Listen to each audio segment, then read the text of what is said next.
Hello, if you want to watch exclusive lemon content on What If Naruto, then go to my Boosty. The first link in the description here contains such hot stories for adults, such as What If Naruto was a daddy for Sarada, or Kushina and Mikoto vulgar Naruto mommies. Follow the link and enjoy. I'm waiting for you. Haha, an insignificant kid like you has no chance of beating me. Lose now, or I will crush you. Onitsuchi said in a deep, rumbling voice. The claw response was described.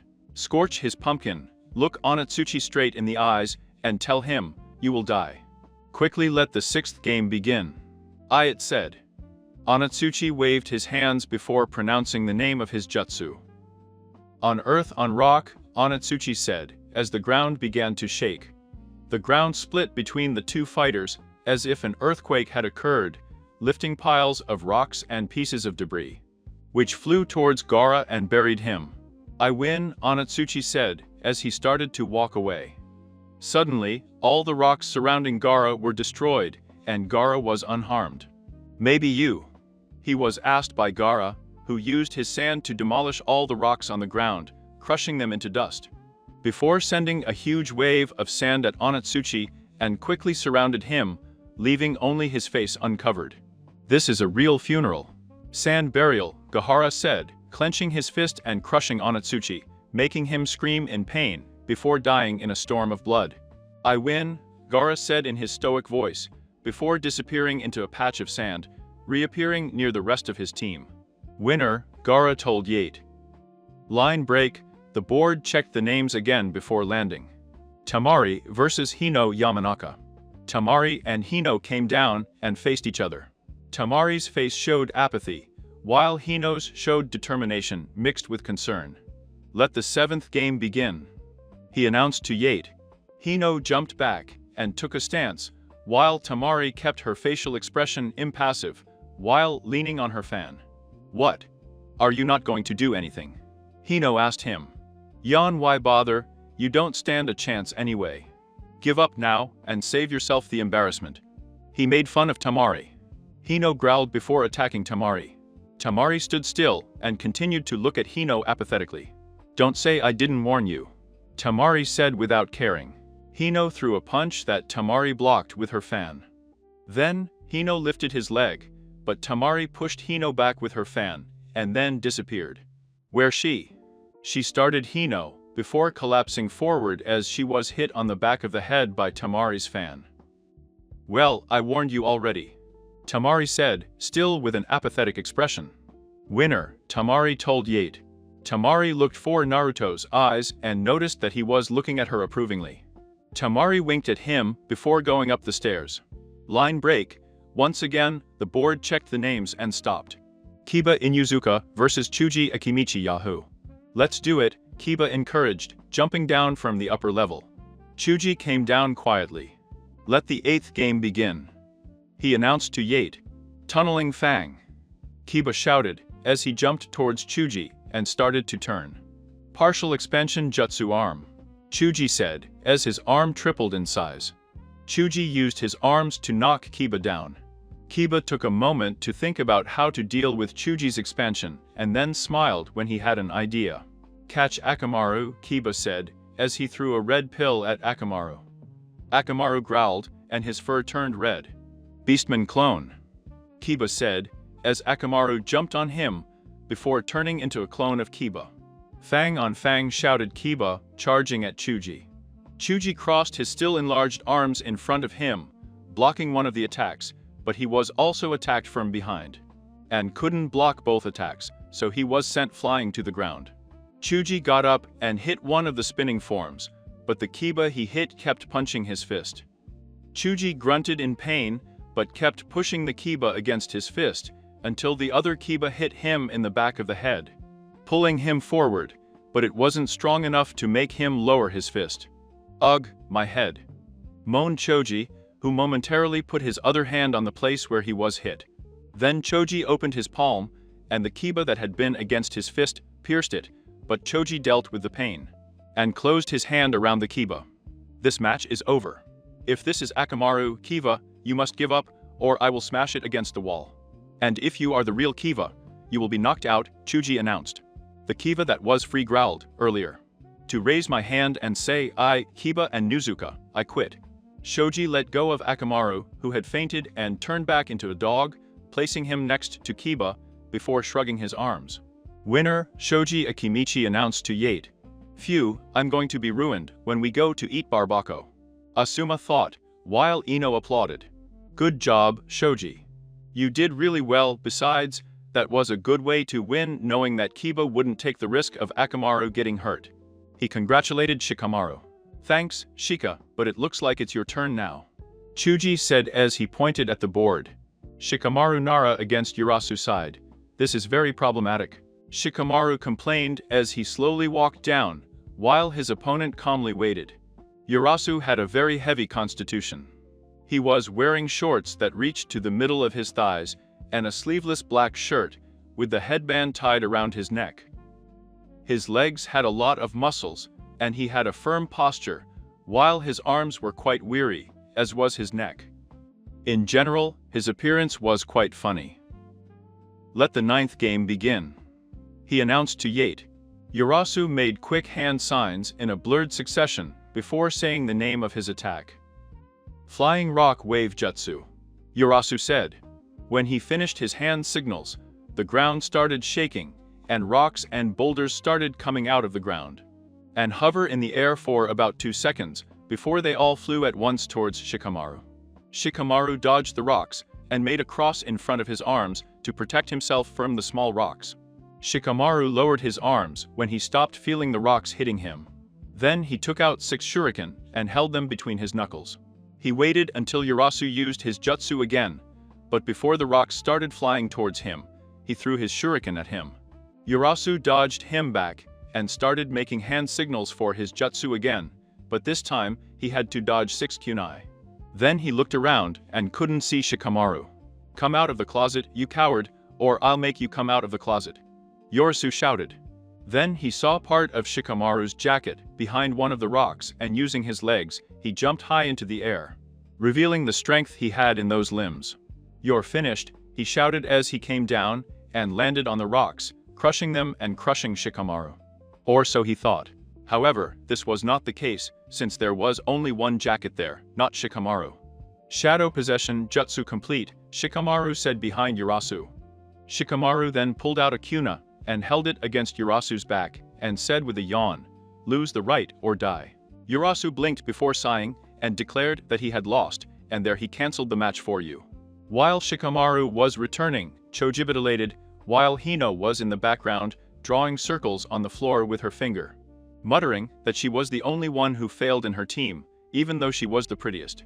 Line break, the board checked the names again before landing. Tenten contra Chiri. Chiri was a slim girl with shoulder-length black hair. He also had a sword strapped to his back and was wearing a dark brown shirt with the sleeves cut off at the shoulders and black trousers, with his headband tied around his right thigh. It's finally my turn. She has a sword, so this could be fun, Tenten thought as he walked down. Let the 10th game begin, he announced to Yate. Chiri pulled out his sword, which was deceptively longer than it looked, reaching almost 2 meters in length. Tenten smiled and summoned 2 scores before taking a stance. Chiri charged and extended his arm, while swinging it down in a diagonal arc, looking to behead Tenten. But Tenten held the sword between his many, one in front and the other behind the blade, with the blades crossed over each other, in a cross formation. Seeing that no one could move, they both lowered their swords and jumped back. Tenten took advantage of this moment to take out a summoning scroll and began throwing scythes, maces and cradle and Chiri. Chiri used her sword to try to block some, but had to keep dodging left and right to avoid being hit. Tenten then stopped throwing his weapons, and Chiri immediately charged. Chiri cut diagonally, slashing Tenten's shoulder before Sutanto stopped the sword. Ha, give up, you almost lost your arm a moment ago, and next time it might be your head, he threatened Chiri. Tenten jumped back and pulled out a scroll that Naruto recognized. So he's already using it. I wonder if you can stand it, Naruto thought. When he summoned the sword, most people were surprised, but for different reasons. Aku for watching her use it, Kakashi and Sakura since they didn't know what Naruto did with the sword. Lee Gui since they had no idea how he got it, and everyone else because they didn't know that Zabuza was dead.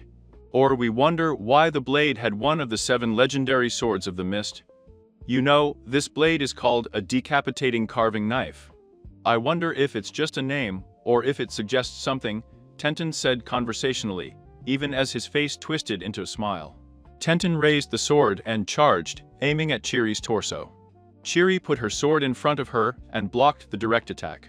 Tenten quickly freed one of his hands and threw 4 shuriken at Chiri, making her back up and jump to the right. Tenten then charged again and struck the extra sword. Exactly where Chiri would have been if he hadn't thought to dodge her at the last minute.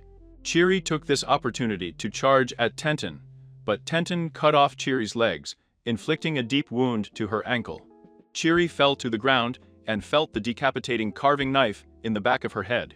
Give up now, or we'll find out if this sword lives up to its name, Tenten said.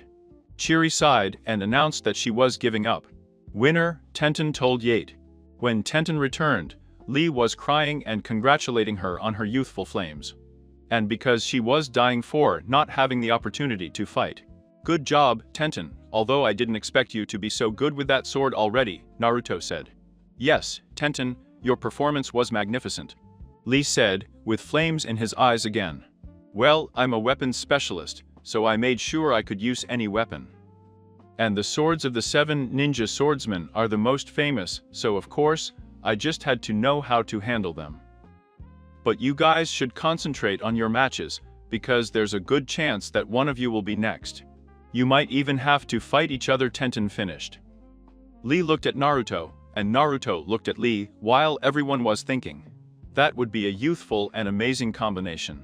However, the board had different ideas and showed Lee versus Kankuro. Yeah, there was no way I was going to be the last one. He encouraged Lee, who quickly jumped into the arena. Kankuro went down and thought, what a loser. This will be over in a minute. Let the 11th game begin, he announced to Yate.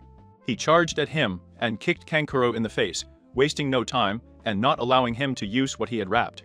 Then she appeared behind him and loosened the bandages, wrapped to Kankuro with them, and started to turn.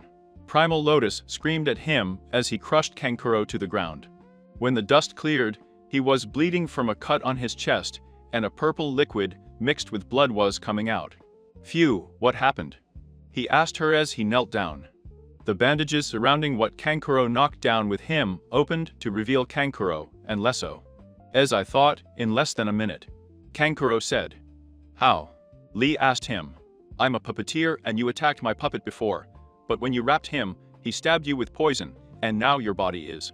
It's full of it, you're going to pass out in a minute. I win, Kankuro said.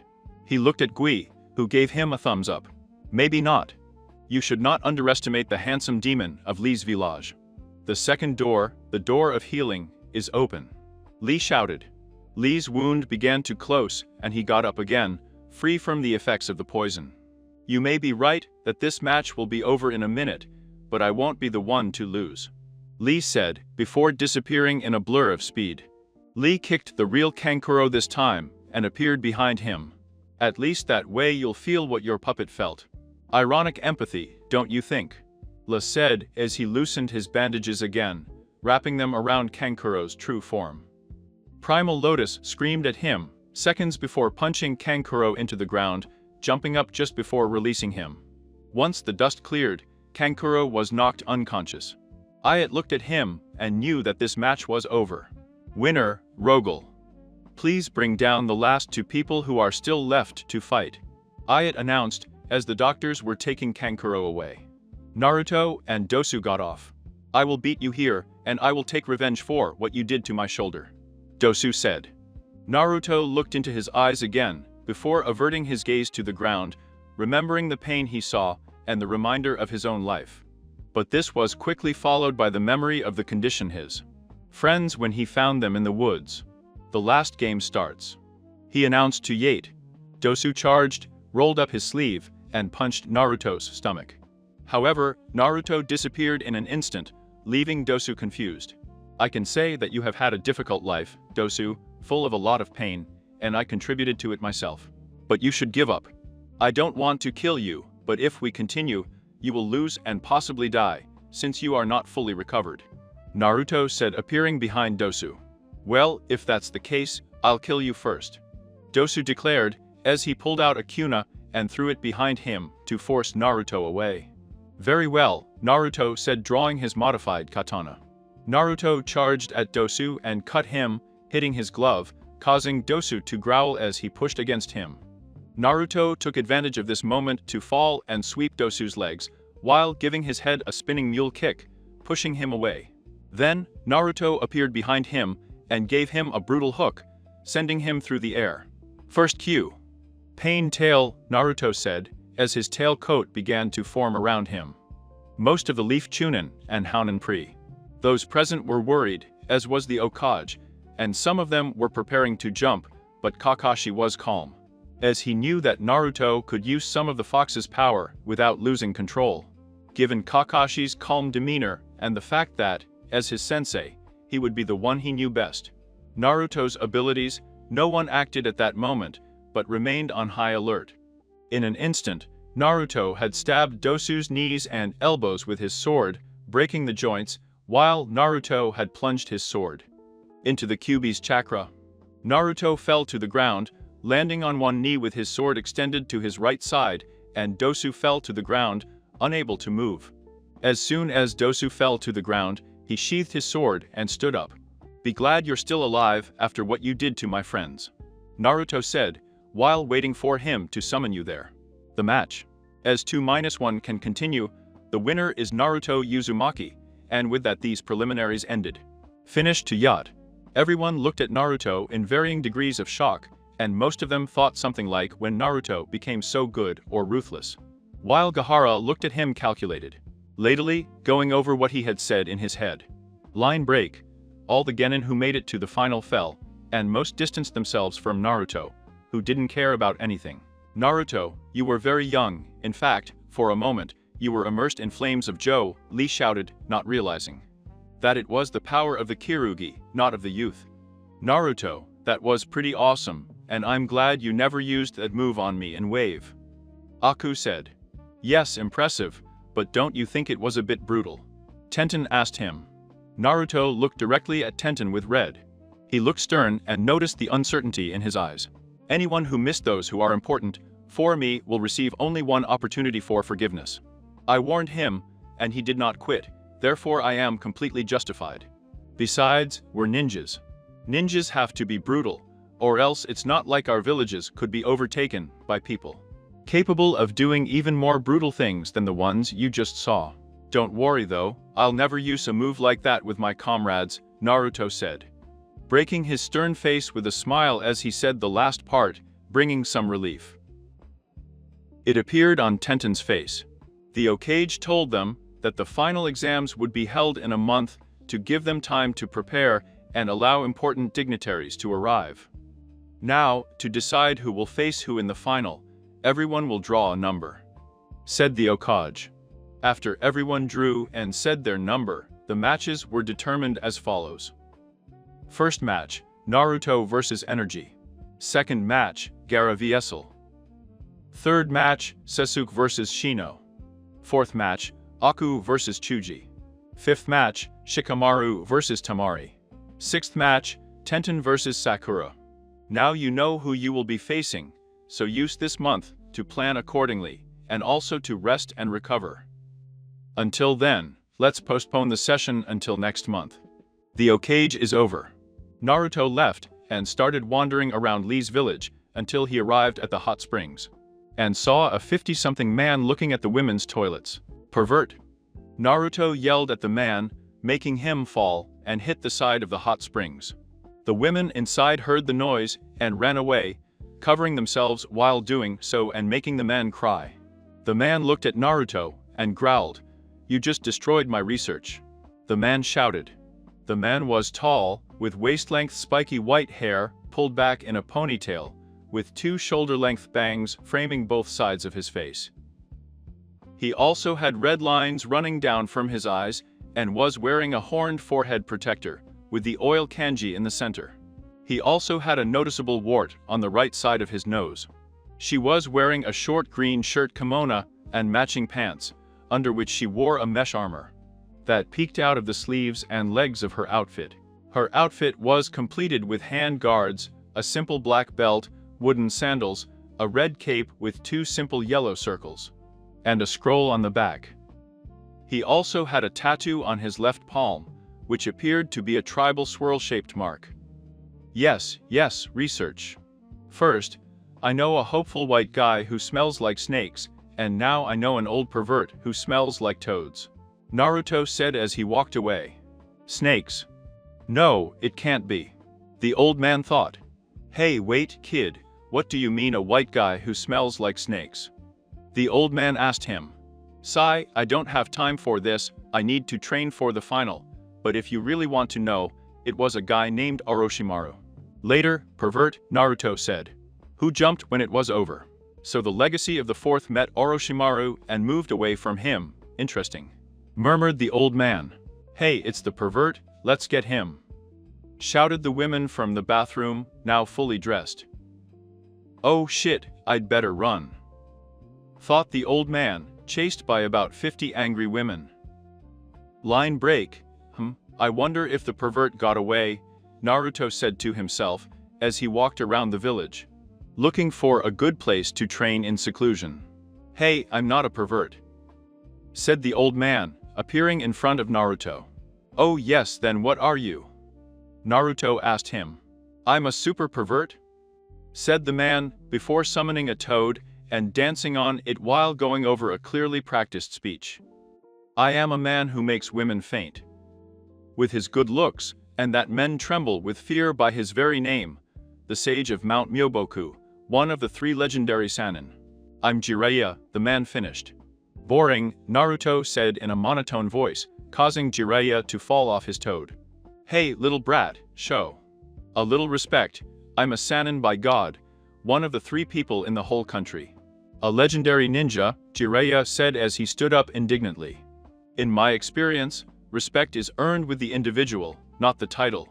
Now, if you'll excuse me, Chunin's exams are in a month, and I'd like to start training for them, Naruto said as he started to walk away. Jiraiya just stared at him with his mouth wide open. Line break. For the next week, Jiraiya watched Naruto train in Kenjutsu, as well as Taijutsu, from a distance. The 5th day saw Naruto using wind techniques that were very powerful, confusing the man, as wind was not a common nature on the blade. So finding a master would have been quite difficult, which made his ability was even more disconcerting. Line break. On the 8th day, Jiraiya approached Naruto just before his training started. Hey, brat, Jiraiya said as he approached, making Naruto look at him slightly. What do you want, pervert? Naruto replied in a bored tone, with a hint of anger at being called a brat. Is it like that anyway to talk to someone who is willing to teach you something as preparation for your exams? Jiraiya asked as she crossed her arms over her chest haughtily. No, but it's the way to talk to a person who goes around proclaiming that he's a super pervert, Naruto replied, with a hint of condescension in his tone. Oh well, I guess I'll go then. And to think I could have taught you how to do summoning jutsu, Jiraiya said with a smug smile as he walked away, thinking he had the boy hook and low and sinker. Naruto scoffed before making hand signals and hitting the ground. I ground with the palm. Jutsu summoning, Naruto said, causing a column of smoke to rise from under his hand. When the cloud of smoke cleared, the dark red fox appeared from a tail that summoned in the first part of the Chunin exams. Hirai already turned around and was internally stunned, but he managed to successfully hide it. Instead, he just raised an eyebrow outwards. Can you summon foxes? That's quite interesting, Jiraiya said as he narrowed his eyes. Not quite, they're demonic foxes, Naruto said, smiling smugly. Do you want to see the boss?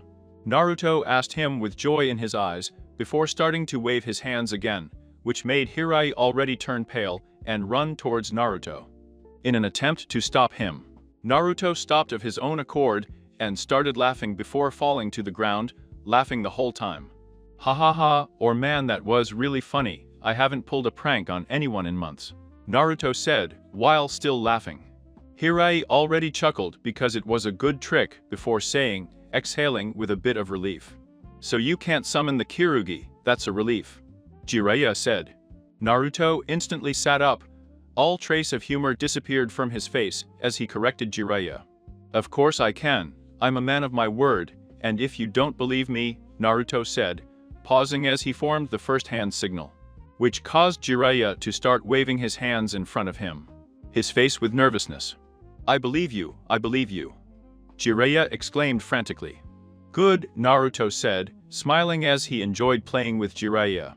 It's funny, Naruto, but if you had tried to summon me, you would have fallen unconscious due to chakra depletion.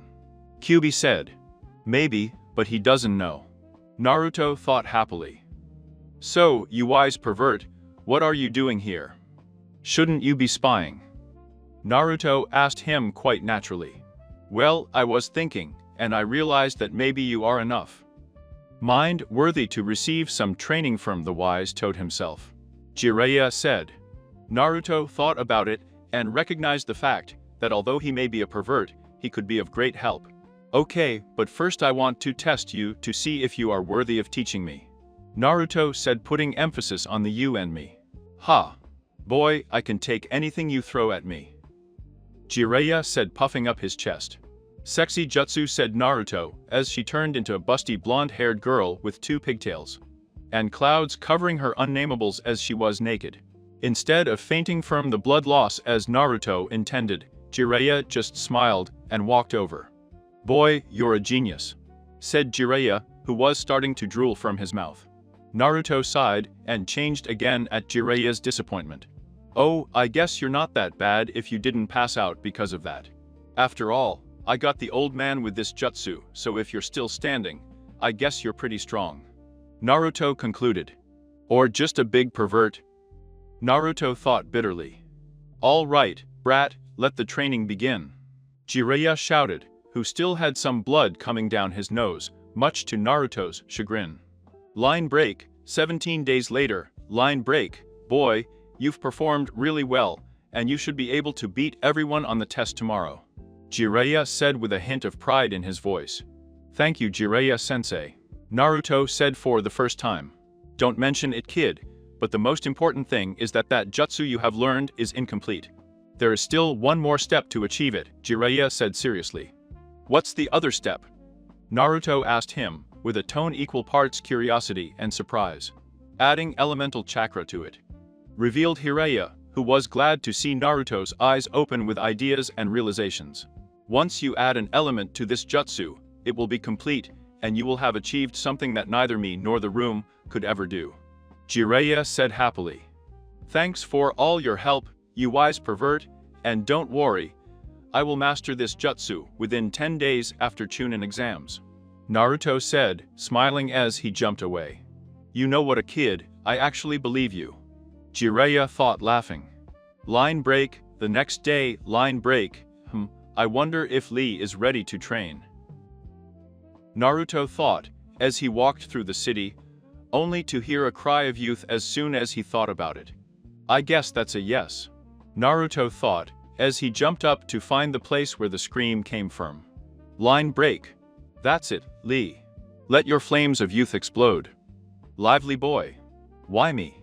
Thought Tenten, who had to put up with this for almost a whole month. Hey guys, Naruto said as he appeared at the training camp. Naruto. Lee and Tenten shouted, but for different reasons. Tenten ran to Naruto's side, almost as fast as Lee without his weights, and grabbed him by the arm. Please, you have to help me. They've been talking and talking about youth for almost a month, and I've had to deal with it, Tenten pleaded, wincing as she said youth. What are you doing here, Naruto? Exams are in 4 days, shouldn't you be training? Lee asked him. Well, I'm actually done. Why? Tenten, do you think I could get my arm back? Naruto asked shyly as he started to lose feeling in his hand from Tenten's death grip. Oh, right, I'm sorry. Tenten said with the same embarrassment, and turned around blushing.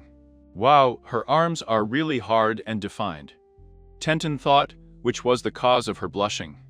Naruto blinked for a moment, trying to understand Tenten's reaction, before momentarily putting the thought aside and continuing with what he wanted to say. I was wondering if you wanted to train, and if you could tell me a little bit about the 8 inner doors. Naruto is finished. Lee had flames in his eyes, but Gui frowned when Naruto asked him about the interior doors.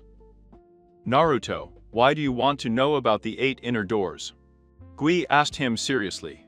Well, I was thinking, what if you were in a dangerous situation, and you didn't have any of your weapons, and you had little chakra, and I thought you'd have to use taijutsu, and unfortunately mine is not quite refined, so I thought the doors would help. Naruto replied. Gui thought about it before saying, maybe I can teach you how the doors work, but I won't teach you how to open them until you can beat Lee in a match of pure taijutsu, or at least hold out for an hour, Gui said thoughtfully. Fair enough, but I don't think I can beat Lee yet, but I still want to train, to see how much I need to improve. Naruto admitted. Lee and Gui already felt ready. Start. Gui shouted, starting the match between Lee and Naruto. Lee and Naruto disappeared even with their weights on, and a moment later a boom was heard. Many other booms boomed every 2 minutes with no sign of Naruto or Lee stopping. Lee attempted a roundabout in reverse and Naruto blocked it with a head-high shield with his left arm. Wow, Lee, that kick almost broke my arm, Naruto said. Lee smiled before punching Naruto's stomach. Naruto jumped back quickly to avoid getting out of breath. Naruto, seeing Lee spread out too much, jumped forward. He went ahead and tried to kick Lee's shoulder with the axe, but Lee quickly grabbed Naruto's leg, ignoring the fact that he had a weight of 100 kilograms on his ankle, not to mention the weight of the leg itself. Then, Lee tried to sweep Naruto's leg, but Naruto backed off at the last minute. Lee then jumped towards Naruto, not leaving him a moment to recover. Hurricane of Leaf, Lee shouted, before his leg hit Naruto in the head and sent him to the ground. Wow, Lee, that was a great kick. I know that when I'm out of combat, you win, Naruto said, getting up and bowing down. That was a really juvenile match, Naruto, Lee said. Then Gui told Naruto how the doors limited the amount of chakra the body had access to and what happens when you open each door. And opening all 8 of them leads to death. After listening to everything Gui had to say, Naruto thanked him and started to leave before he had another idea. Hey, Tenten, do you want to have a Kenjutsu workout? Naruto asked him. Tenten was initially excited, but then he remembered what happened in Chunon's exams and frowned. Naruto saw this and spoke before that she could answer. I will not use the technique I used in the preliminaries, Naruto said smiling. Seeing that he wasn't going to use a move like that, Tenten got excited at the opportunity to fight a fellow sword user. All right, Tenten said, as he opened the knife seal. Head cutters. Naruto took out his katana holding it in his right hand, with the left next to his waist, and lowered his stance with both feet with heels together, but with his back. Once again, Gui shouted, start. At Gui's command, the two launched into combat.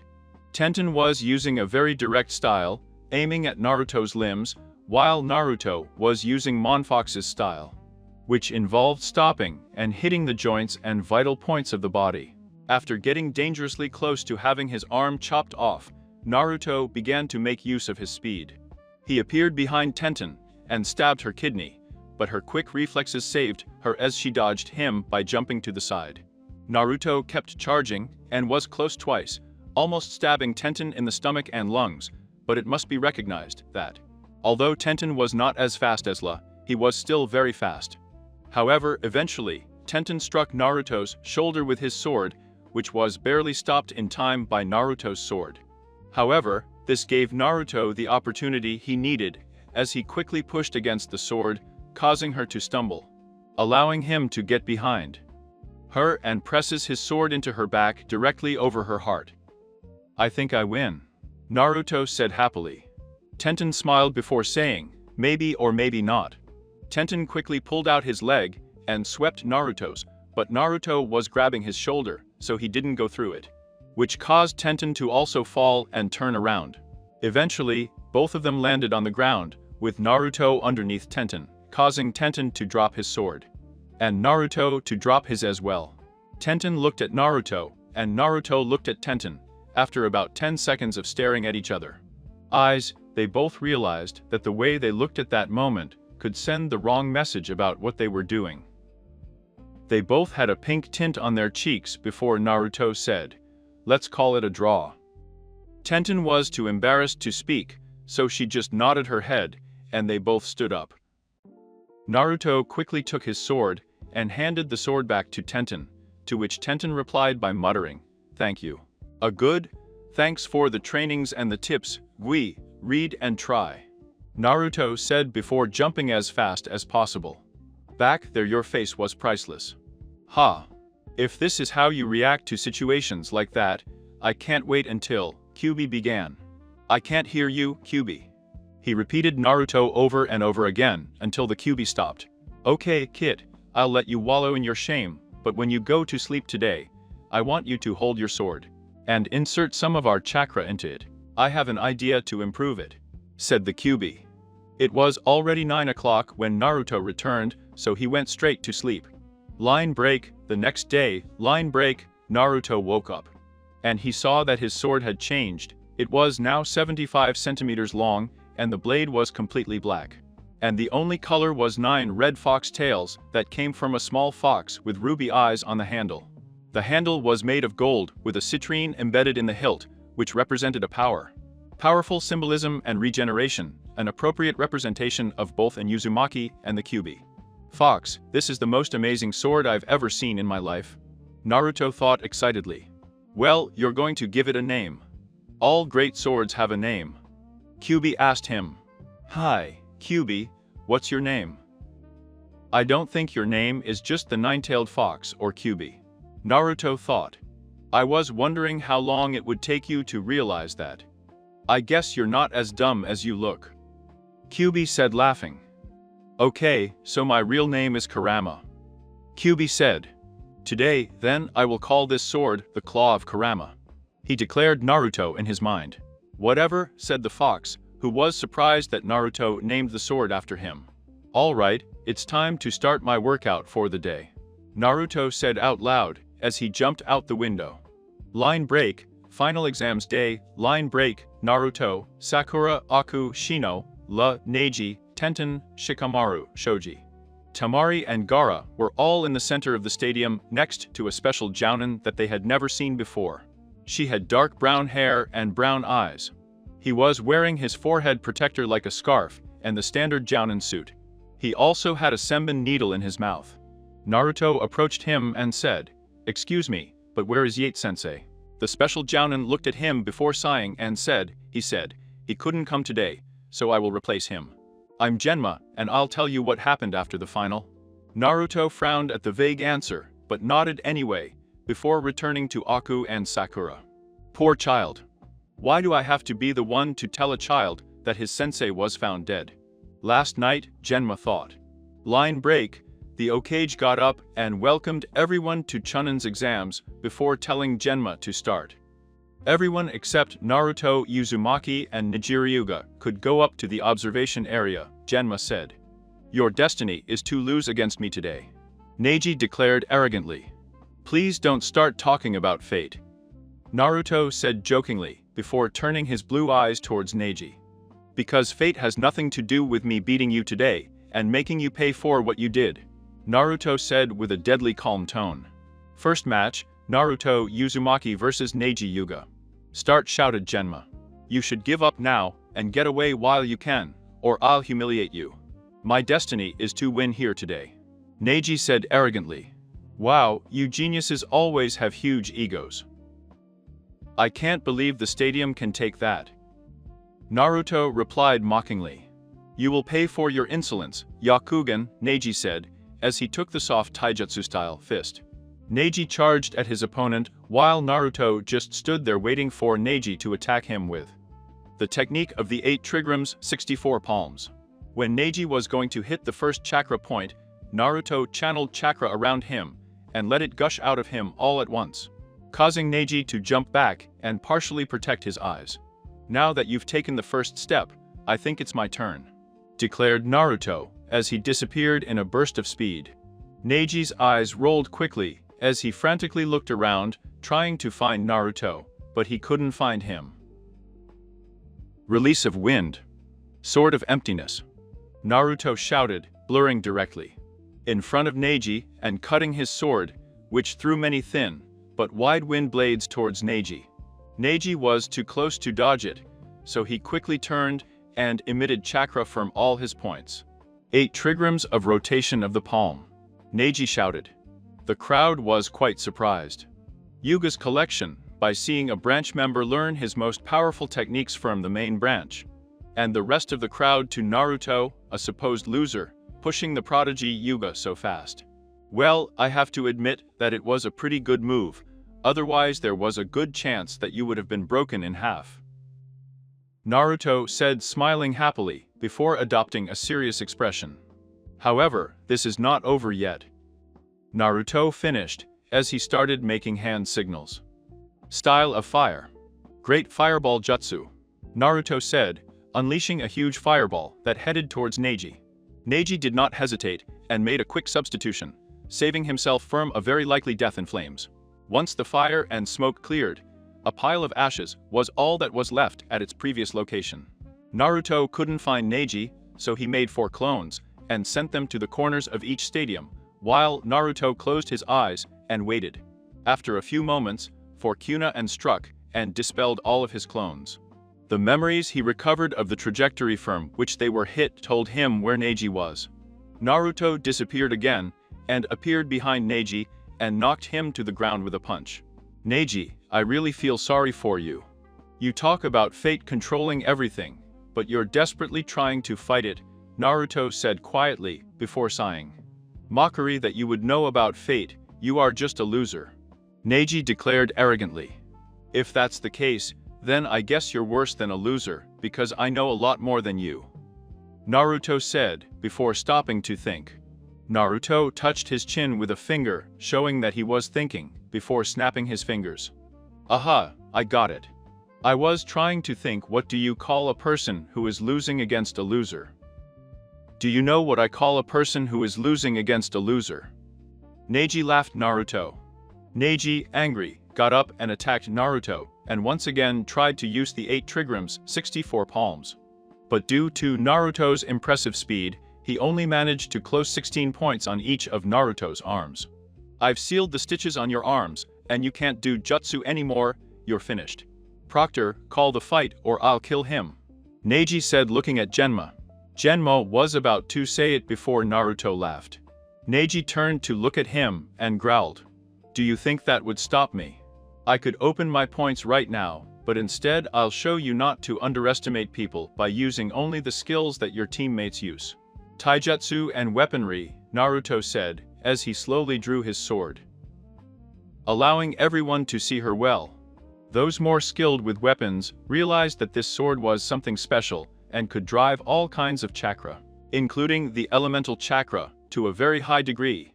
Neji scoffed, pulled out a kunai, and charged. Neji aimed directly at Naruto's left shoulder, but Naruto stopped the sword and kicked Neji in the stomach. Neji flew back and looked up, only to see that Naruto wasn't there.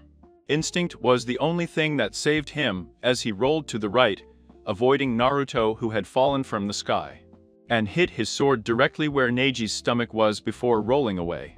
A hole 3 meters deep and about a meter wide was left in his path when Naruto pulled his sword out of the ground.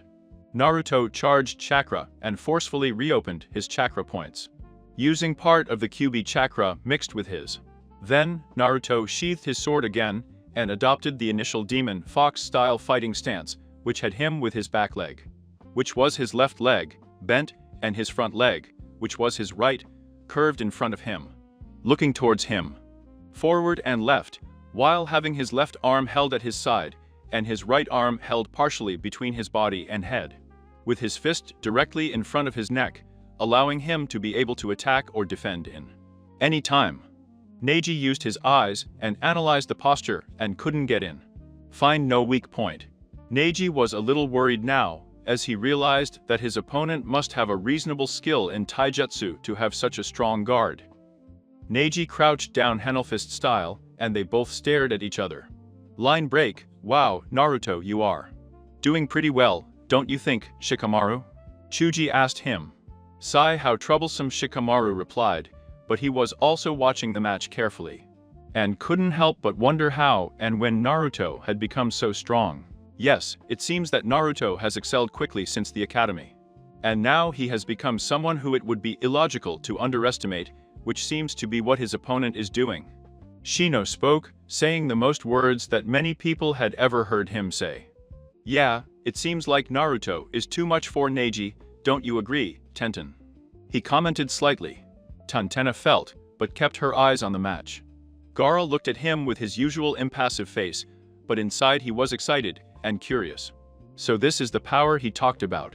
I will kill him if he can't beat me, as that would mean he is weak like everyone else, and his power is nothing compared with mine. Gaara thought. Line break, let me tell you about the Yuga clan hate.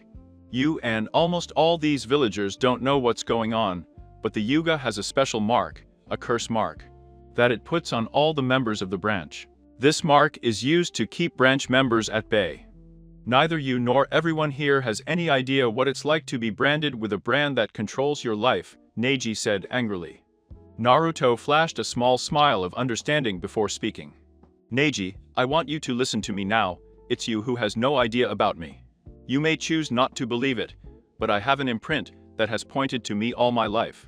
This brand has been the bane of my existence for almost my entire life until I changed my mind. I realized that although most others isolate and belittle me, there are a chosen few who do care about me. While that number may be small, it's where my great strength grows from. If only he'd never had anyone, Naruto said, as his eyes darted to Gaara in the stands, who simply stared back at him unfazed. If I had never had anyone, I would have fallen into despair and darkness, as I did. Done you, and I probably would have tried to put the blame elsewhere, the same way you curse fate. The difference is that I was not happy to simply fall into darkness and descend into madness, and that's why. As hard as it is for you to believe, I am able to defy fate, that's why too. I will win here, because I make my own destiny, Naruto finished. Neji was furious, unable to comprehend Naruto's audacity to say such things, and, as such, charged with a battle cry. 8 trigrams, 64 palms. Neji shouted once he was within range. Naruto spoke as Neji approached and said to him, Now let me show you how perseverance and hard work make you able to defy fate. Naruto got into position and stopped every punch Neji tried and threw 50 shuriken at him, 10 at a time in quick succession. Every throw. With 3 seconds of difference. Neji used the rotation of the palm of the 8 trigrams to deflect the shuriken waves and kept spinning. As he saw Naruto charging towards him, Naruto gathered chakra in his right hand and quickly formed a dense chakra sphere and slammed it against Neji's defense. Rasengan! Naruto shouted, surprising almost all the Jounin and anyone who knew the legendary Fourth Eye technique. The chakra battle caused a horrible sound that made some people cover their ears as both energy spheres collided with each other. Before Naruto started to advance. With a final push of chakra, Naruto broke Neji's so-called ultimate defense. The discharge of which sent him flying back into the stadium wall, his torso crashing into it with enough force to fracture the wall at the impact. Neji's form collapsed like a puppet whose controlling strings were cut, while Ryuga also noticed that breathing had become painful, feeling some ribs fractured by the impact. I failed Genin's graduation exam 3 times. I could never do the jutsu clone, Naruto said. However, I found a way around it and learned the shadow clone jutsu instead. Don't come and complain about that fate thing and tell me that you can't change who you are.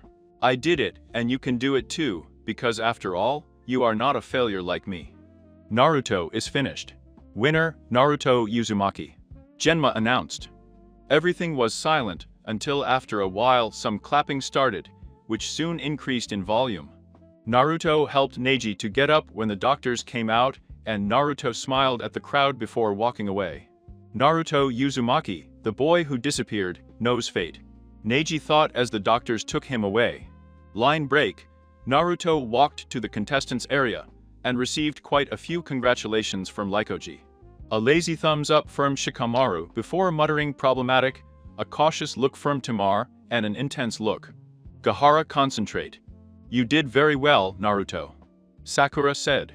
Yeah, it looks like I'm really going to have to step up my training to beat you. Aku said with a small smile. Naruto, that was amazing. I don't think I've seen anyone beat Neji and your pain. You're absolutely finished. Tenten commented. Naruto, I will win my match, and then I will fight you in the next round. He said excitedly. At this, Naruto frowned slightly. Be careful. I know you're strong, and you want to prove yourself, but, Naruto began. Before lowering his voice a little, his eyes momentarily shifted to the side. Your opponent is very dangerous, and you need to be careful in this fight. He finished Naruto for real. Lee felt seriously, but answered anyway. Don't worry about me, Naruto, I won't lose. Naruto took a seat and made himself comfortable, while Lee and Gaara walked towards the center of the stadium. Lee looked at Gaara with determination, and Gaara returned his gaze impassively. Second match, Lee versus Gaara. Second match, Lee versus Gaara. To begin. Gemma screamed. Gaara immediately took the cork out of his pumpkin and let the sand build up around him, while Lee raised a hand and adopted his normal posture. Lee charged and launched a kick to Gaara's head, but it was blocked by Arena. Then, Lee tried to punch Gaara in the stomach, but once again he went. It was blocked by the sand. Is that so? Gahara asked him stoically. See this one? Lee shouted. Lee then ran as fast as he could and attacked with a barrage of punches and kicks, but none penetrated the arena. Lee then looked at Gui, who gave him a smile and a thumbs up to a upstairs. Lee smiled, jumped on the stadium wall, and took off the weights. What? Do you think a couple of pounds will make it fast enough to beat Gaara? Tamari scoffed. Naruto smiled and replied, I think you'll find that a few pounds make all the difference. Naruto realized that things were about to get interesting because Lee was the only one he knew, other than Gui, who could match the weight Naruto kept on him. But while they both weighed 500 kilograms, they were only located around his legs. Doing it faster than even Naruto when he entered without a cue. Boom was the sound that echoed around the stadium as Lee disappeared in an instant, causing the dust clouds that had risen to split instantly. Gaara blinked when he felt a fist impact very close to his head and turned to see what was wrong. But then his eyes widened in shock when he felt a kick near his stomach impact his sand not a second later. Gaara was safe until he descended from above and kicked him in the head, surprising all the inhabitants of the village and Nindasan. Line break, and impossible, that kid hit Gaara. Tamari stutter. Naruto stared at Lee and Gaara, and despite himself, he couldn't help but feel excited to be able to fight one of them next. Gaara's face cracked and sand fell, revealing a demonic expression, but it was quickly replaced by his stoic one. Then, Gaara began to actively participate in the battle and began to send his arena to attack Lee. Lee dodged a huge sand hand, but a sand spear hit him in the right ankle.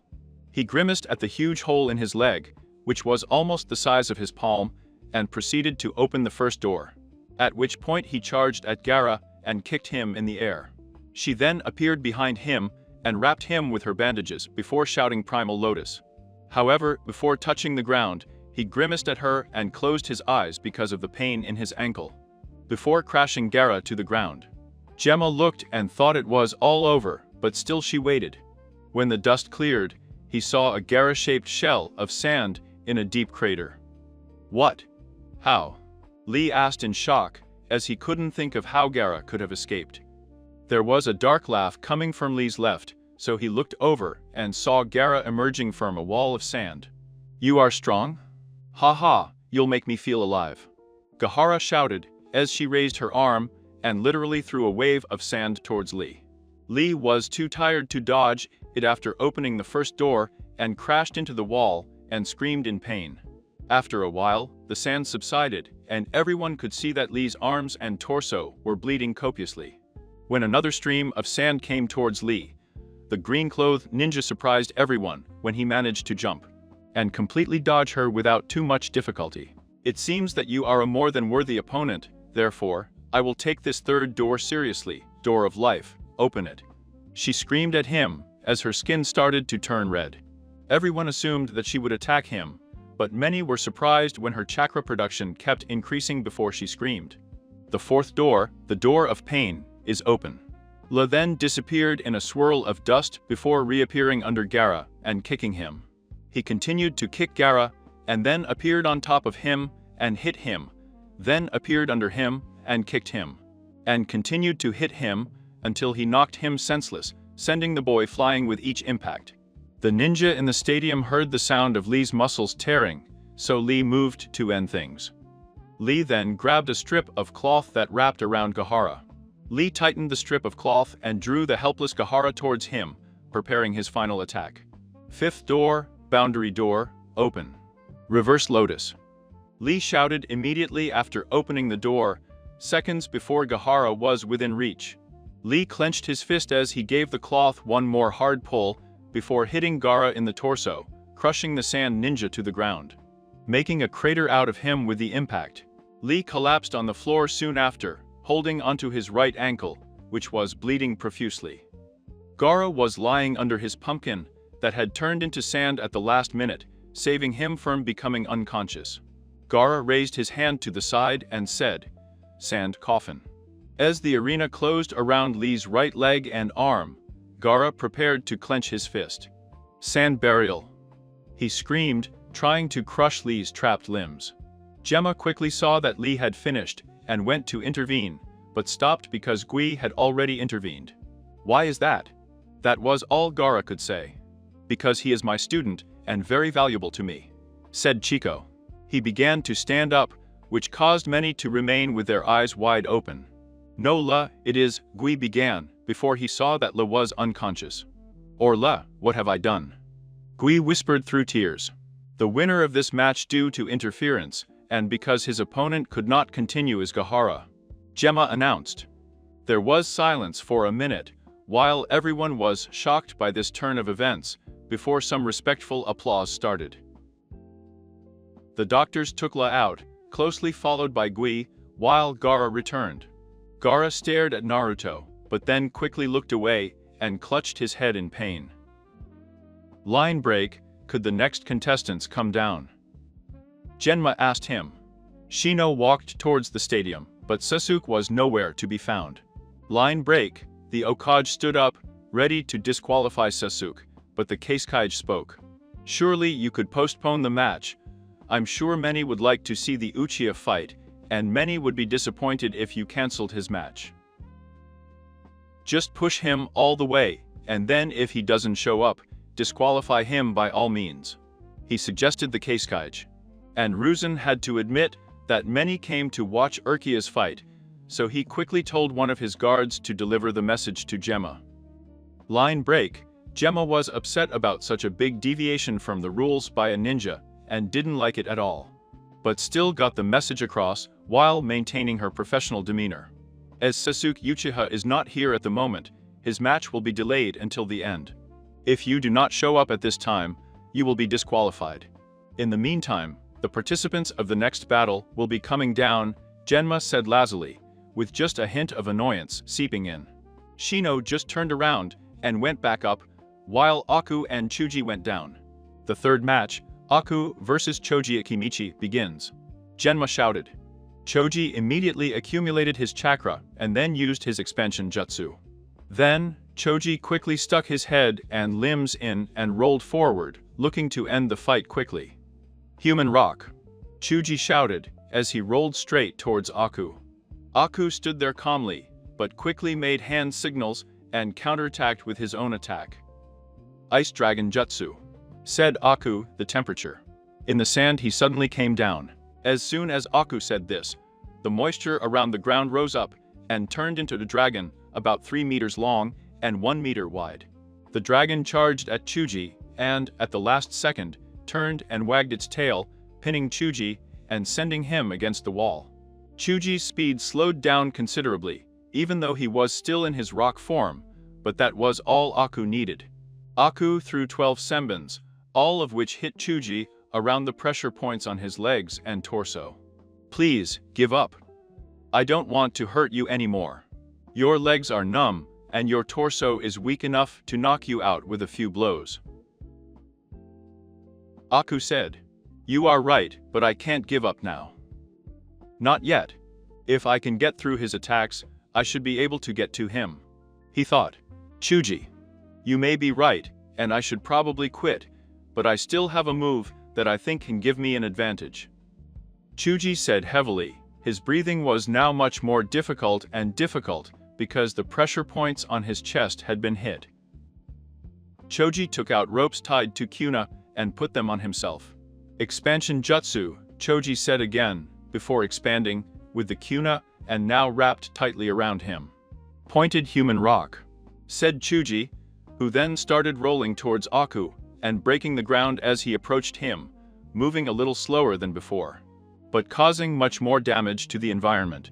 Aku once again used an ice dragon to attack Chuji, but was quickly shattered by humanity's pointed ball. It seems that I have no other choice, Aku thought. Secret jutsu. Crystal ice mirrors, Aku said, forming 16 mirrors around Chuji. Choji tried to get out of the dome by hitting the mirrors, but they did not break, and his resistance decreased after each blow. It's over, secret jutsu. The 1,000 needles of death, Aku said quietly as thousands of water spires rose around the edges of the dome. The barrage of needles hit Chuji, who had slowed down considerably when he hit the mirrors, and was thus knocked unconscious by all the needles. Gemma walked towards Chuji and checked that he was unconscious before getting up. Choji is unconscious and cannot continue. The winner of the third match is Aku, Gemma announced. The crowd cheered as Aku returned.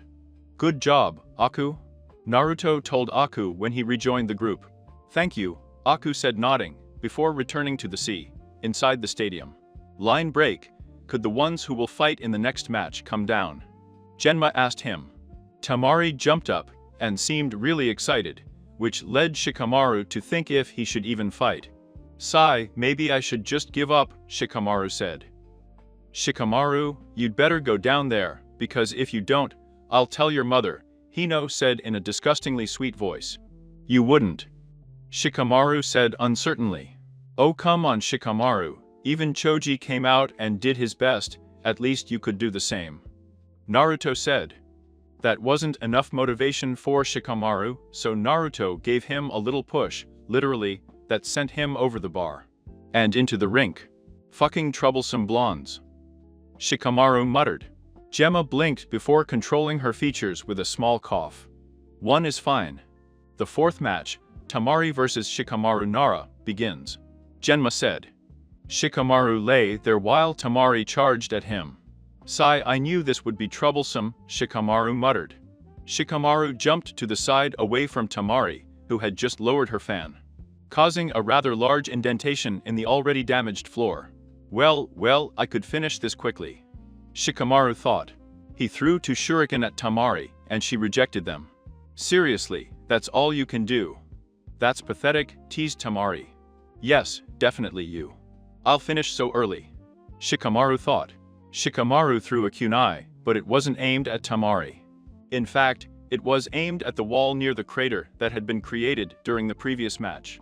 Shikamaru then walked forward and made a seal before calling Shadow Possession Jutsu. Tamari jumped back in the direction of where the crater was, thinking she had evaded the attack, until the shadow kept chasing her. He kept dodging backwards until the shadow stopped, at which point he used his fan to mark that spot.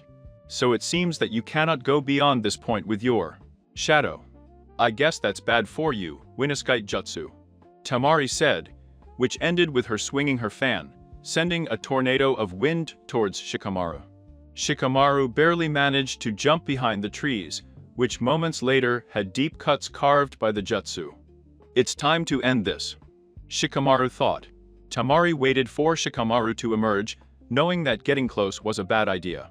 After about 5 minutes, a kuna was thrown, and the Y kuna that was already embedded in the wall behind Tamari, tilting it slightly upwards. Shikamaru then threw 7 shuriken to distract Tamari, while he stayed behind the trees, and made a makeshift parachute out of his jacket and a kunai, which he then threw in the same direction as the kunai he threw earlier.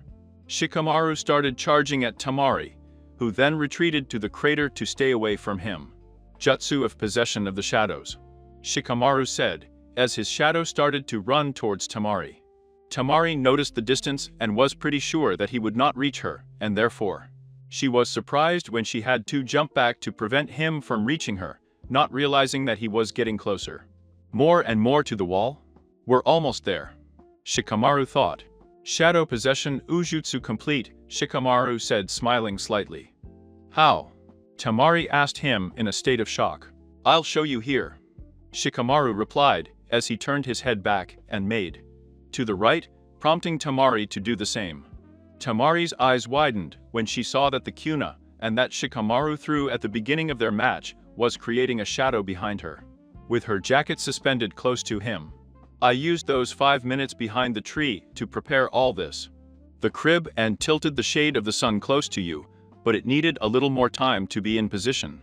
Then I threw my tied jacket into a crib and into the air to create another shade. Once the two connected, I was able to separate my shadow from the mainstream and attach it to the shadow they created together, which allowed me catching you from behind, and now you're trapped by my shadow right near the wall. Normally, this would be the point I would lose, but my teammate worked hard to get this chance to be in the final. And I don't want to waste this opportunity when he tried so hard to get here, Shikamaru explained. Not to mention there's also a really troublesome blonde up there who would give me hell if I lost the right. It seems that all the blondes I know are problematic, and no, this girl, Naruto, but of course, Naruto is more manageable to deal with. Since he graduated, it must be just the women, yes, that must be it, problematic blonde women, Shikamaru thought. Line break, elsewhere, a certain Sannin punter sneezed. Line break, so you can give up now, or I'll smash your head into the wall, your choice, Shikamaru said. Sai defeated by an imperious gene, I will never forget this. Proctor, I'm quitting, Tamari said. Genma almost smiled, but held back before announcing the results to the crowd. Tamari has given up, therefore the winner of this match is Shikamaru, Genma said. Shikamaru released his shadow, and the crowd cheered happily. As they were returning, Tamari looked at Shikamaru. You know that one day I will get you back for this, Tamari calmly stated.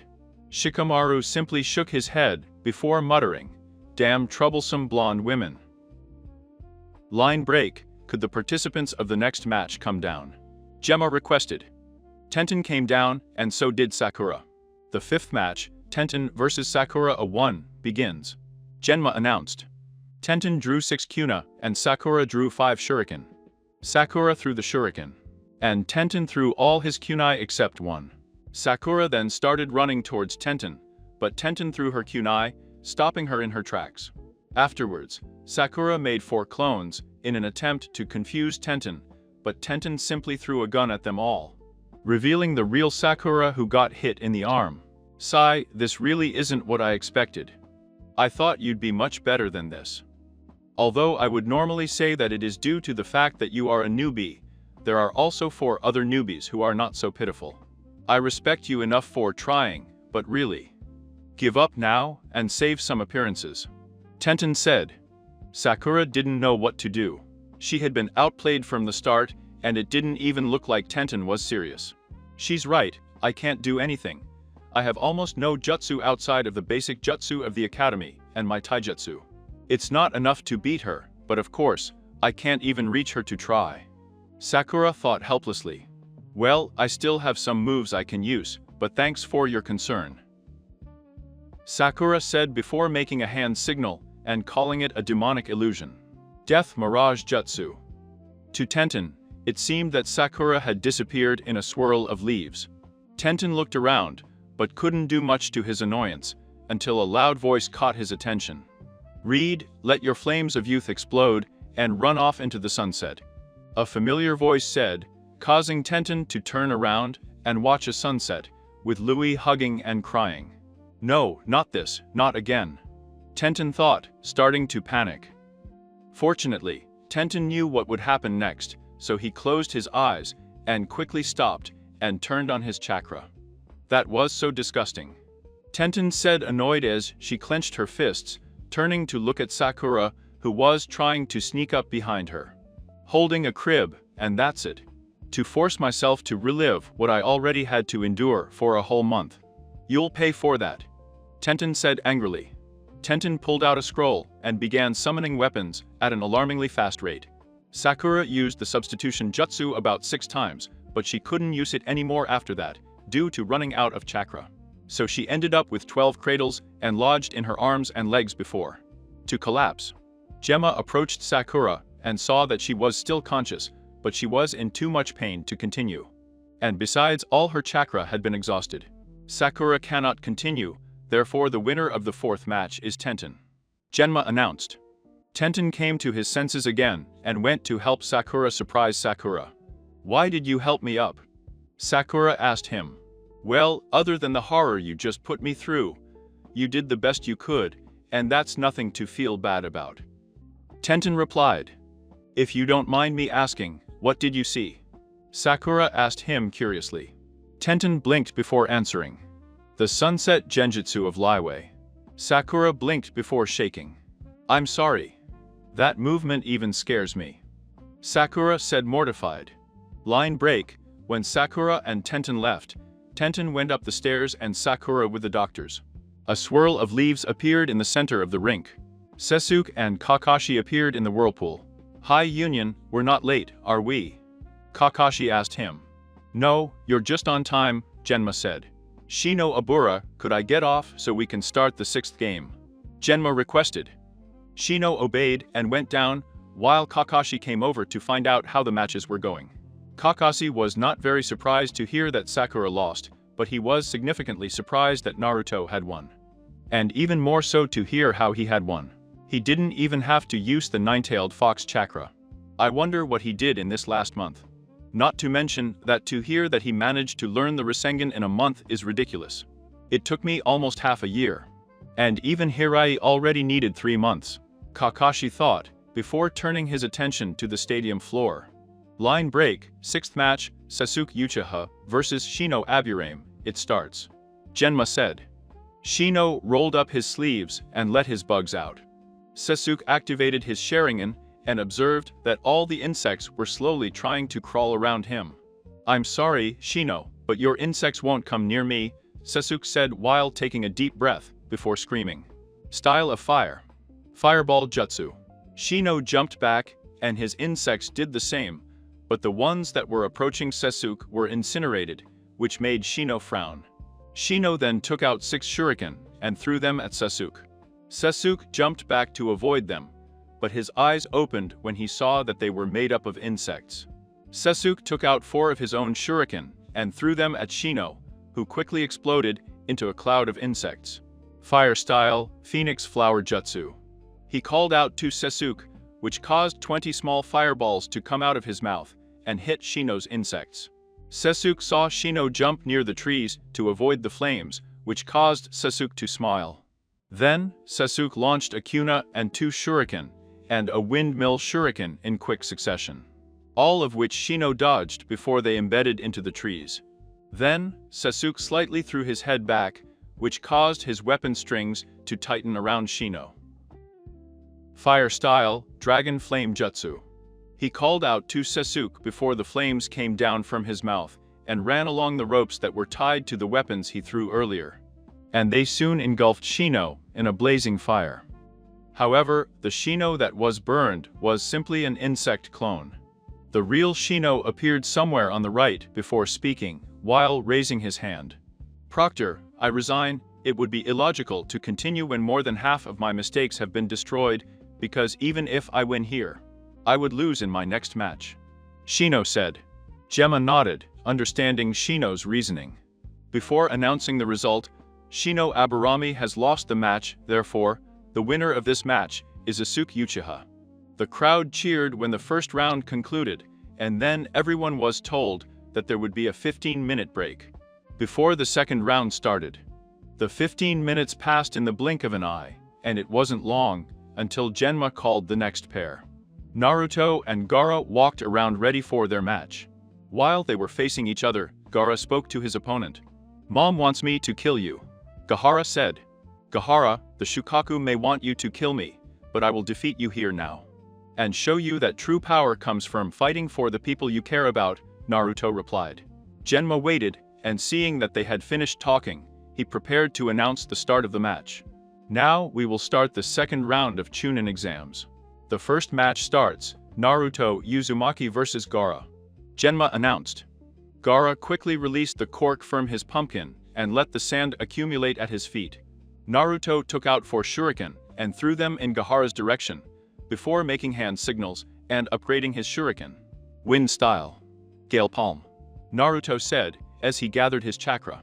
The shuriken were accelerated by the gust of wind that formed when Naruto clasped his hands together, accelerating them to a deadly speed. Gaara remained there impassively, as his sand shield rose up to protect him, but he frowned slightly.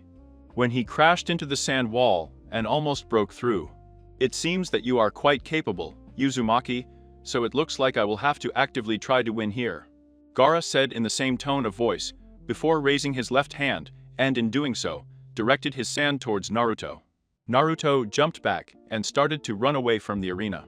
Naruto quickly created a clone, which then threw him away from the advancing arena. Style of fire. Great Fireball Jutsu. Naruto shouted after finishing his hand signals and turning to look at Gahara. The Gahara sand rose up to protect him, but the sand that was hit turned into glass. Naruto raised an eyebrow at this, before a plan began to unfold. Hey Kurama, do you think using the fire current of the nine-tailed fox would pierce through his sand shield? Naruto thought. Well, it might work, but you haven't used it often, and it might cost you a lot. I would suggest postponing its use for now. Kurama said. Well, I'll see if my sword can get through first. Naruto thought, before pulling out his sword and adopting his tailless form, causing his pupils to turn into red slits. Naruto channeled Kurama's chakra into the sword and pounced on Gaara. The sand rose up to protect him, but he couldn't stop the sword from going through it, and as such, Naruto was able to cut Gaara's clothes. But he couldn't get blood out of him. Gaara's eyes widened before he started smiling madly. Ha, Uzumaki, you were very close, but I won't give you that chance again. Gaara said before throwing sand in all directions, causing Naruto to jump backwards. Gaara surrounded himself in his sand shield and activated his third eye. Naruto looked before throwing some Kyuna and at the sphere. Instead of waiting for the swords to approach, the arena shot out in spears and went straight towards the Kyuna and repulsed them. Now, Naruto thought. All right, but go to the first queue only. Kurama said after thinking about it for a bit. Naruto nodded although no one knew why and got down on all fours before allowing the first tail to appear. Line break, the sand ninjas in the stands opened their eyes wide when they saw this. Kankuro, what are we going to do? We were never told that the leaf had a Hinshiriki. Tamari whispered. I don't know either, and Gaara wasn't supposed to try to become the Shukaku yet either. I guess we just waited for the signal and carried on as if nothing had changed. Kankuro suggested. Line break, Gaara, I know you can see me, so I hope you're ready for this stream of fire from the nine-tailed fox. Naruto shouted, before unleashing a stream of superheated fire, which slowly began to turn the sand into glass, before shattering it. Hey Kurama, is it just me, or is this thing stronger than before? Naruto asked in his mind, carefully keeping his eyes focused on the smoking, crumbling sphere of sand. He has become stronger because you have become stronger. It is not so difficult to understand. The Kyuubi said in a monotone voice, while blinking at Naruto's stupidity. Gee, I was just asking. Naruto replied. Ah, it's burning. Gahara shouted inside her sand shield. Then, Naruto cut off the chakra flow to his throat and mouth and observed the damage he had caused. More than half of the sand had now turned to glass, and most of it was shattered and thrown to the ground. When the smoke cleared, it showed Gaara injured, with first-degree burns around most of his body where his clothes had been burned, and second-degree burns covering his legs and arms. Ah, the pain. What is this? Gaara asked frantically. Line break, up in the cage box, the cage turned and looked at the cage. Now said the Keiskage, prompting his bodyguards to set off an explosion. Line break, in the stands of the arena, feathers appeared around everyone and caused all the civilians and most of the unsuspecting ninjas to fall asleep, except for the Jounin, as well as Sasuke, who had activated his Sharingan and saw that it was a genjutsu. Line break, what's happening? Naruto asked him out loud. Kankuro and Temari dropped down near Gaara, and each put an arm on his shoulders before jumping. He's waiting for you, Naruto said, as he jumped after them, but Baki, the Sand Jounin, charged at him, forcing him to dodge and jump back. Gemma then jumped close to Naruto and hid the needle she had in her mouth to Baki, which caused her to jump away from Naruto. Uzumaki, Chunin's exams are over. However, I have a mission for you that is probably the only one you can fulfill. You have to go after Gaara and capture him, or make sure he is not allowed to transform and ravage in our village, Genma said seriously. You understood, Naruto said, nodding before charging after them, while Genma stopped Baki. Line break, Kakashi and Gui were fighting the Sound Ninjas who had been in disguise in the stands when Kakashi saw Naruto leave. Kakashi looked around and saw that only Sasuke had been able to break the genjutsu. Sasuke, I have a mission for you, Kakashi said, as he threw at Akuna and at the head of a Sound Ninja, killing him instantly. A mission now? Sasuke asked him. Yes, the first rank from the Land of Waves, but you will need a team. Kakashi said as he looked around and saw Tenten Shikamaru nearby. Go break Tenten and Shikamaru's genjutsu, and come here and I'll give you the fourth member of your team, Kakashi said. Sasuke said, Liberation. Before hitting Tenten on the shoulder, causing the genjutsu on her to dissipate, before turning to Shikamaru, causing him to blink. Shikamaru, have you been awake all this time? Sasuke asked with an expressionless expression. While he was saying that, a small dog came and bit Shikamaru on the ankle. Alas! What was that for? Shikamaru asked him in pain. Huh? What's going on? Tenten asked, blinking rapidly as he woke up. At that moment, a Sound Ninja charged at Tenten, but then Gui punched him through the wall. Gui-sensei. He stammered, Tenten surprised. Well, you're all awake. Okay, then let me tell you the situation. Kakashi said, appearing near Gui. Naruto has gone after the Sand Ninja from the exam. Your mission will be to back him up, and, if necessary, fight them as well, since I'm not sure why Naruto went after them, Kakashi said. He probably wanted to finish his match or something stupid like that. Sasuke scoffed. Hey, Naruto isn't stupid. Besides, he has more common sense than chasing someone when there's an invasion. Retorted Tenten. Shikamaru just looked between them and sighed. Either way, go through that hole he created, and Pakken will take you to Naruto, since he knows his smell. Do you have it, Pakken? Kakashi asked, referring to the little puck that had bitten Shikamaru's ankle. Pakken was a small poo with brown fur and dark brown muzzle and ears. He had pink paws and wore the standard Kakashi ninja dog's outfit, which consisted of a blue vest and an forehead protector, which he wore on top of his head in a similar style to Sakura. He also had a bandage on his right front leg. Yes, I don't have any problems, and his smell is quite easy to find, as he has been fighting for a while, Pakken said, before jumping out of the hole in the wall. Sasuke jumped after that, closely followed by Tenten. Oh, I just know this is going to be problematic, sigh. Shikamaru complained, before jumping in after them. Kakashi, you know that I have already eliminated 21 ninjas, Gui began, before Kakashi threw a Akuna, and next to him, and hit a Sonic Ninja in the heart. Well, that makes 23 for me. Kakashi said, smiling. I must win this challenge, Kakashi, and then it will be 51 wins for me, and 50 for you. If I can't beat you, I'll do 1,000 laps around the people in my hands, Gui declared, with flames in his eyes. Line break, Naruto was constantly catching up to Gaara, but suddenly, Kankuro broke away from them, and turned to look at Naruto. You won't be able to get past me, Kankuro said. Or yes, Naruto said, as he made his firm. With the hand? Shadow Clone Jutsu. Naruto said, making 20 more of him appear.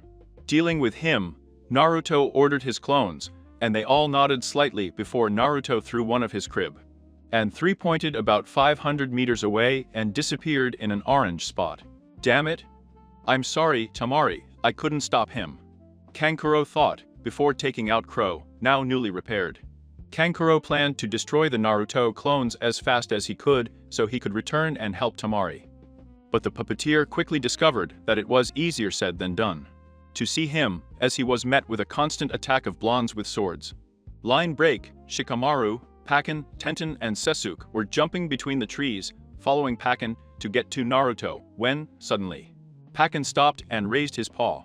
He sniffed a few times before jumping back up, prompting the genin to follow him once more. It seems as if we are being followed by about 9 enemy ninjas, and it seems as if they are catching up with us quickly. Taken said. Well, if that's the case, it looks like one of us will have to be a decoy. Shikamaru said.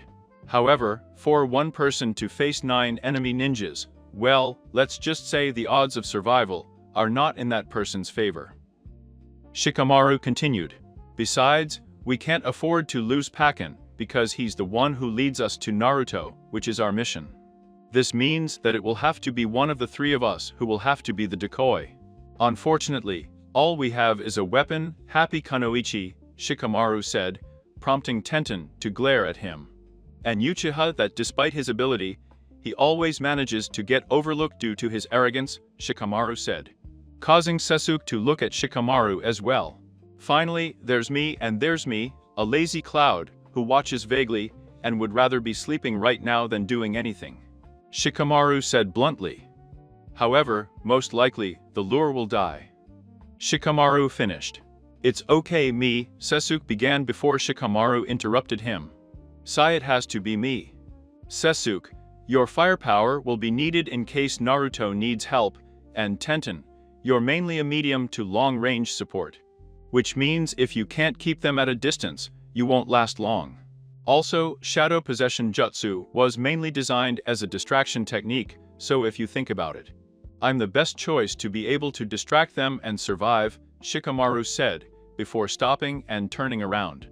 Go complete the mission, and hopefully all to the good at the end. Shikamaru said. Sasuke and Tenten gave Shikamaru a nod of recognition, before jumping in behind Pakken. I sigh how I get into these problematic situations. Shikamaru wondered, before jumping in the direction of the enemy ninja who was chasing them. Line break, ha, I caught up with you. Naruto announced, arriving at a tree 2 meters behind Gaara and Tamari. Well, that's too bad for you. Tamari started, before Gaara lunged and punched Tamari, sending her into a tree, causing her great pain, but not enough to knock her out. Uzumaki, what are you doing here? Have you come to prove my existence? Gaara asked him. No, Gaara. I can't let you go, not until I help you out of the darkness I was about to fall into, Naruto said quietly. You are a fool, Uzumaki. I already told you that fighting for others will not help you win, it will simply bring about your destruction. Gaara said, starting to channel Shukaku's power. Mark my words, Claw, I will show you that fighting to protect others is the way to win. Naruto said, starting to adopt his first form with a tail. Line break, okay, we're getting closer, but there's a lot of demonic energy building up ahead. Pakken said before smelling it again and frowning. Besides, it looks like they're still following us. Pakken said, surprising Tenten and causing Sasuke to frown. That lazy bum better not have snuck off to sleep or something, or he'll get it later. Sasuke said. Line break, 8 sound ninjas fell into a clearing. The leader moved forward and saw the footprints disappear. Suddenly, the ninja collection was frozen in place. Shadow Possession Jutsu complete, Shikamaru said. Wait a minute, I'm only counting 8, where's the 9th ninja? Shikamaru thought. The leader looked slightly towards a tree about 5 meters away from Shikamaru, which made Shikamaru realize where the other ninja was. I see. You have a ninja who stays behind the others to help you if you get ambushed. Very clever, but there is a reason why you should always be aware of your surroundings and your actions in a battle. You may be wondering what I'm talking about, and that's because when you looked up at the tree a second ago, you unknowingly gave me its location. And thanks to that, I also caught them while talking, Shikamaru said. I've never been so happy that I'm not lazy. To think that if I had prolonged my battle in the Chunin exams, I wouldn't have had enough chakra to make it. Thought Shikamaru mentally, funny that not being lazy there could be. I saved his life. At that moment, the 9th ninja fell from the tree. What? Both Shikamaru and the sound ninja wondered. Asuma then dropped down behind Shikamaru. Asuma said Shikamaru, "Good job, Shikamaru. I guess you're finally getting over something about that person." "Yours Beza," Asuma said. Asuma held his trench knives and charged at the leader and nailed him with a punch to the face, rendering him unconscious from the impact. He then proceeded to kick another ninja against a tree, who chipped the tree with his body, his tortured form coiled around him in pain, as his eyes turned white before he passed out. In shock, Shikamaru accidentally let go of the remaining Son ninja. Two of the sound ninjas realized that they were free and quickly threw Kyuna and Asuma. But he only used the substitution jutsu and his Kyuna and shoveled a log without causing damage.